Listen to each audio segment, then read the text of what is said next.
You're not the future of Pride Corps, Leonard, Scarlin said, his voice slick as his cufflinks. My uncle, the man who once carried my father's casket, now sitting in his old chair, cutting me loose.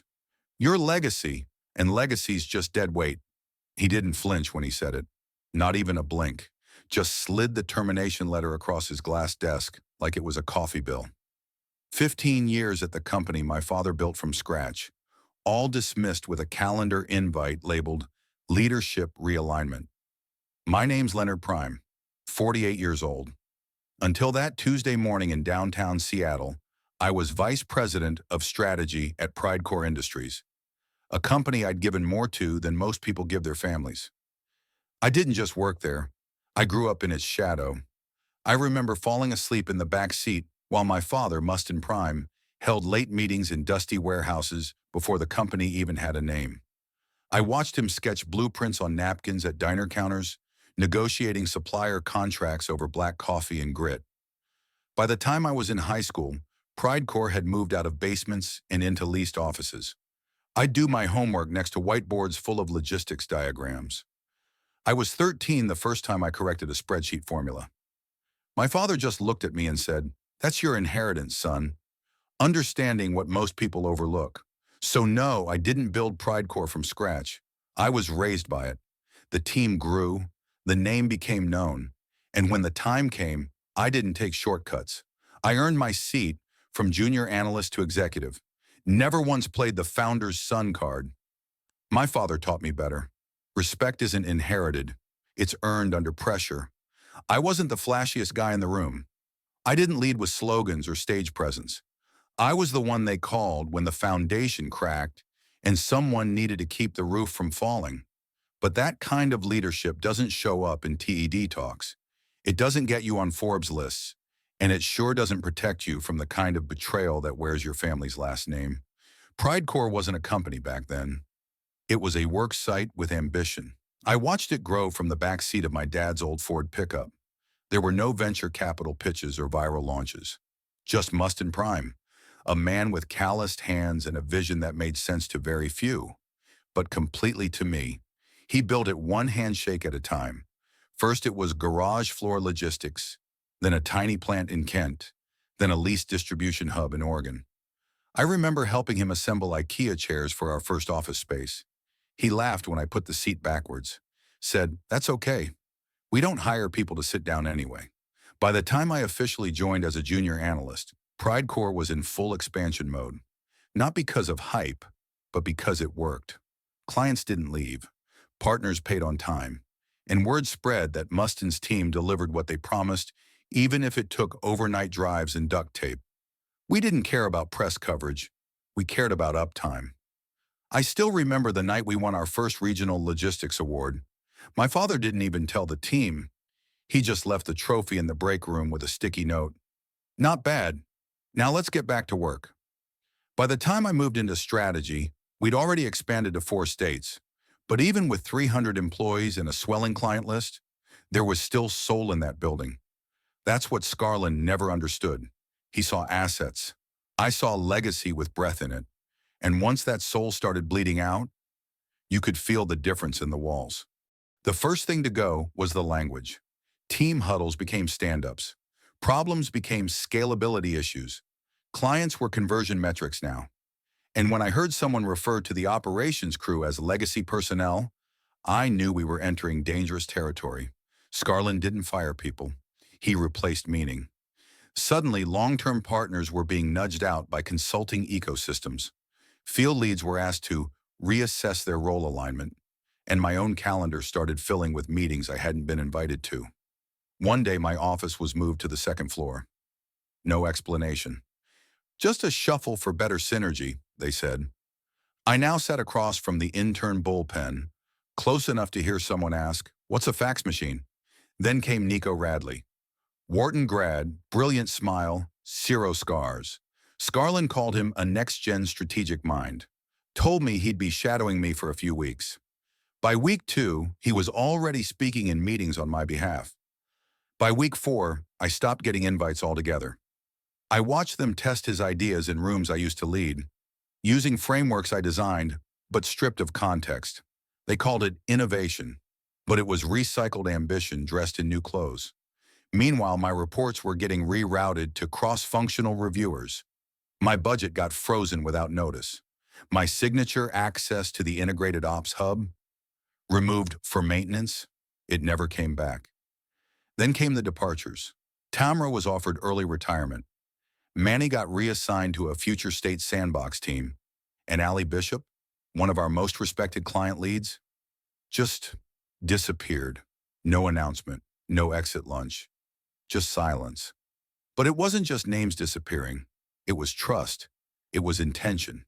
It was that strange feeling that you're still inside the house you grew up in, but all the furniture's been rearranged and no one says good morning anymore. Scarlin didn't need to say it out loud. I was being phased out, and he thought I'd go quietly. I didn't argue, didn't storm into Scarlin's office or draft a passionate email. I did what quiet men do when they've seen too many storms. I watched the sky, and I started preparing. I made no noise when they froze my budget, no reaction when Nico forgot to loop me in. I just started spending more time alone, in the archives, in the system logs, in the frameworks I had written line by line over 15 years. I pulled every original version of our integration blueprints, secured copies, dated them, watermarked them, flash drive in my coat pocket, backup in a vault, offline, legal. I started mapping what only I understood. The redundancies no one documented, the dependencies no one dared restructure, and the risks they didn't even know they were creating. They thought I was checked out, that I'd accepted defeat. But what I was actually doing was quietly disconnecting myself from their disaster before it detonated. Meanwhile, reports from the field started shifting. Late shipments, partner escalations, system bugs they couldn't explain. Scarlin's team blamed legacy constraints. They never realized I had already rerouted the legacy core to a controlled sandbox. My sandbox. Every failure after that wasn't mine, it was theirs, and I wasn't about to stop them. The call came on a Thursday, blocked number. I almost didn't answer. Leonard Prime?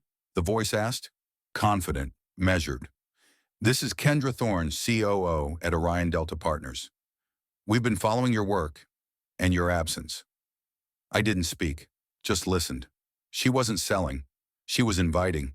They were building a new division, scalable, ethical, lean, with roots, not hype.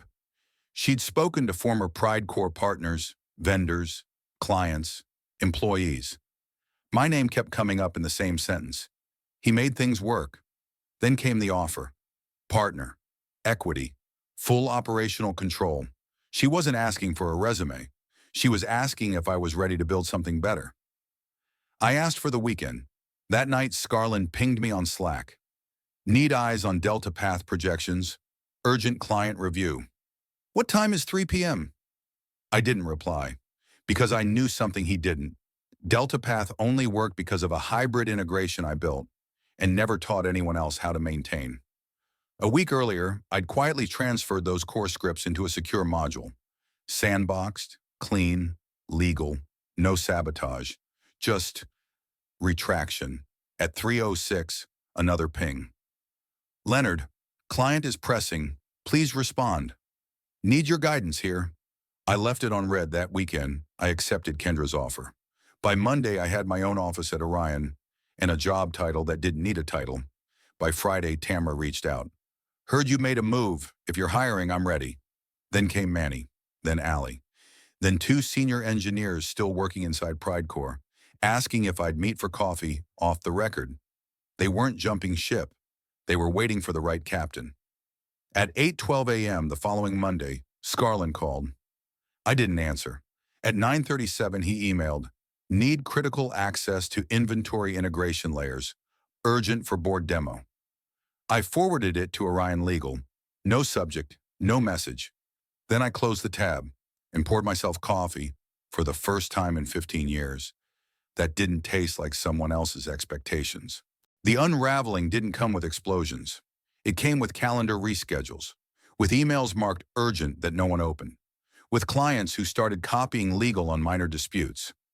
By quarter 2, PrideCore wasn't bleeding, it was hemorrhaging, but the board still believed it was seasonal. They always do.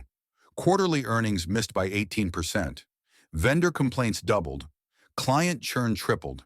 The new ops dashboard they spent 6 figures on failed in live demo because the backend API never connected properly. That API, I wrote it, and I'd archived it cleanly, privately, legally. It was still there, just no longer active. DeltaPath walked. 3 long-term clients cited operational instability and invoked exit clauses. Inside the company, it got quieter. People stopped replying in threads. Directors took leave. Support tickets piled up. Engineers burned out. Scarlin hosted a town hall no one attended, not even HR. One morning I got an accidental email, forwarded by a still-synced group thread. It was from a board member. "We need to discuss contingency leadership.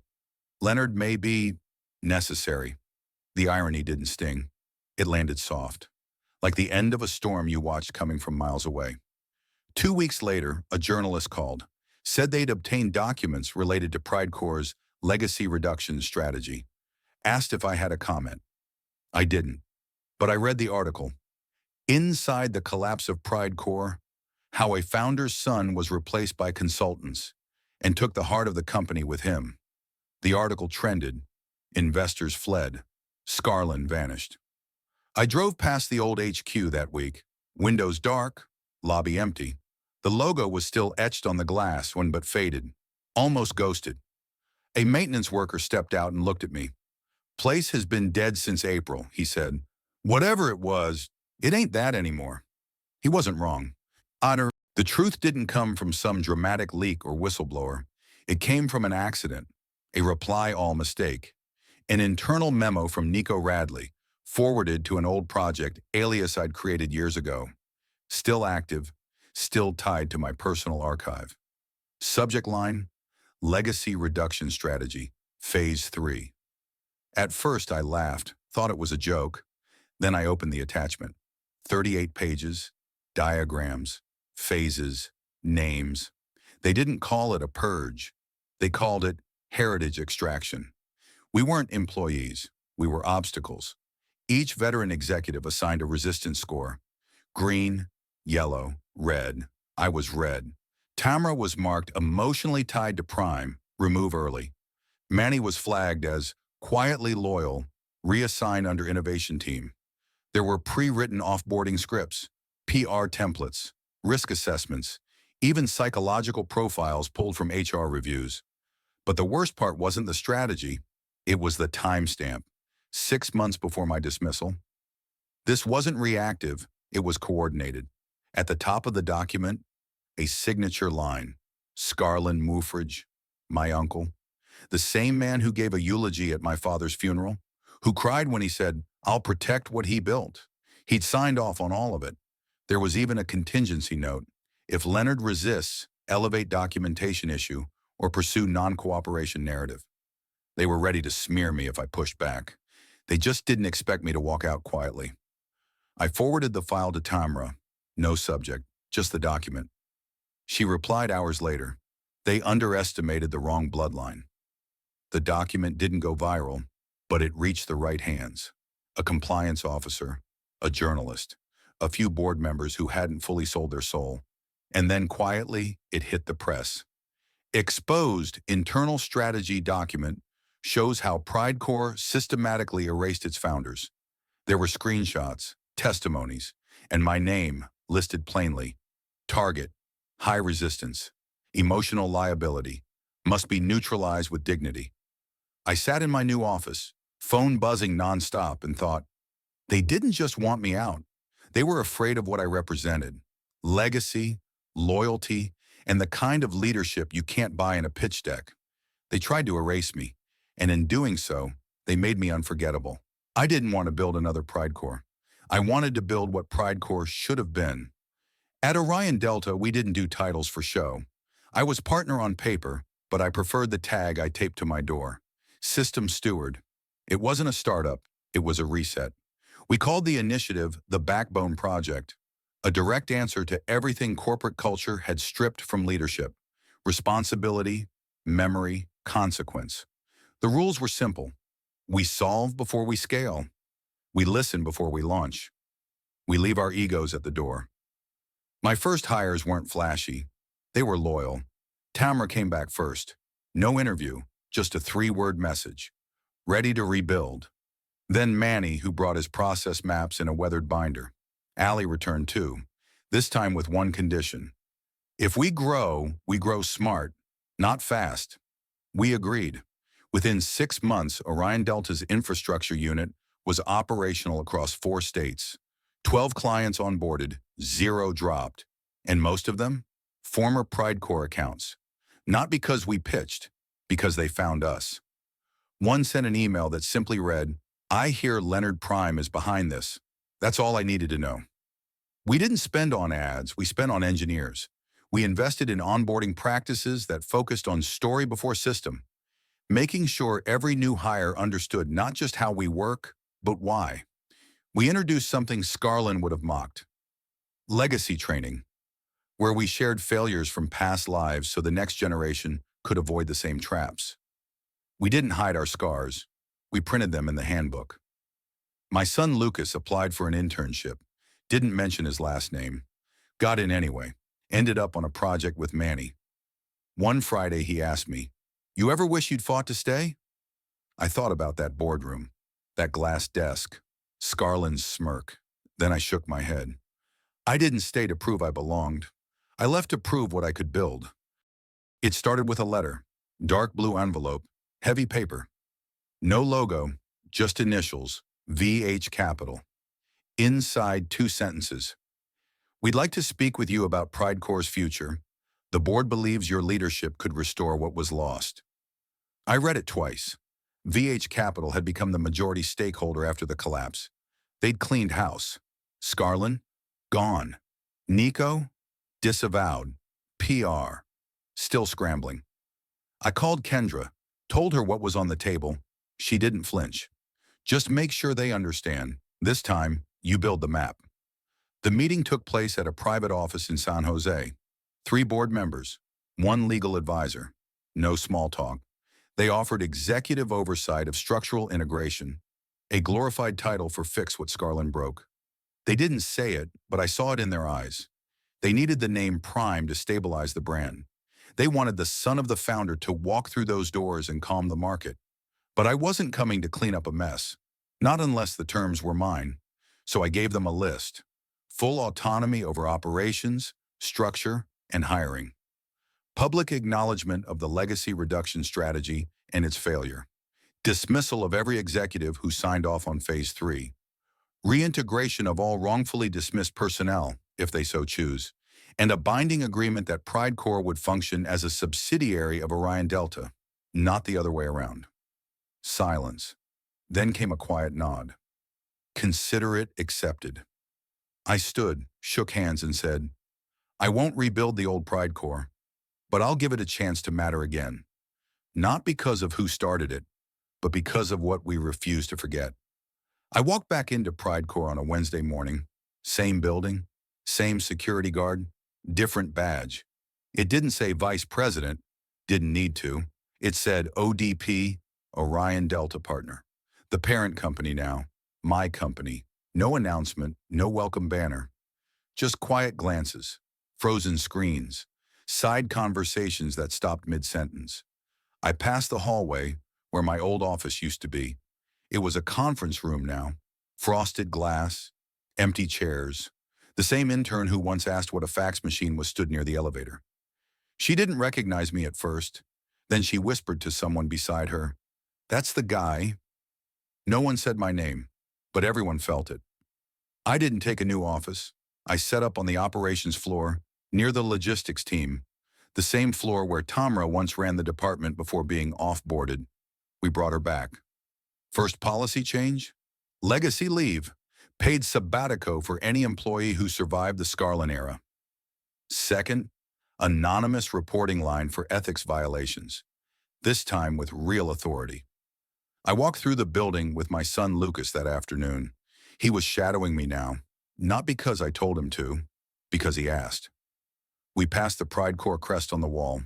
He stopped, looked at it, then at me. So, did you win? I shook my head. This was never about winning. I tapped the nameplate that still sat at the front desk. Mustin Prime, founder. It was about making sure his name didn't get buried under bad decisions. Legacy used to mean buildings with your name on the door. Now for me, it means someone else doing the right thing when no one's watching. We started a new initiative inside Orion, Gen 2. Every senior lead mentors someone with no credentials, no polish, just raw potential. Not to mold them, to protect them. Lucas joined the cohort. Didn't use my name, got in anyway, earned his way. He's working under Tamra, and I told her to be harder on him than she ever was on me. She agreed immediately. One night he stayed late debugging a supplier issue. I walked in and saw him explaining something to a junior engineer. Calmly, clearly, no ego. For a second, I saw my father in his posture, and I realized the legacy had never been about the company. It was about the way we carry ourselves when the lights are off and no one's clapping. And that's something you don't teach. You pass it down. They said I was too quiet, too methodical, not loud enough for a leadership role. But noise fades. And the systems I built, the people I trained, the principles I never negotiated, they're still here. Because real legacy doesn't shout. It stays, long after the echo dies.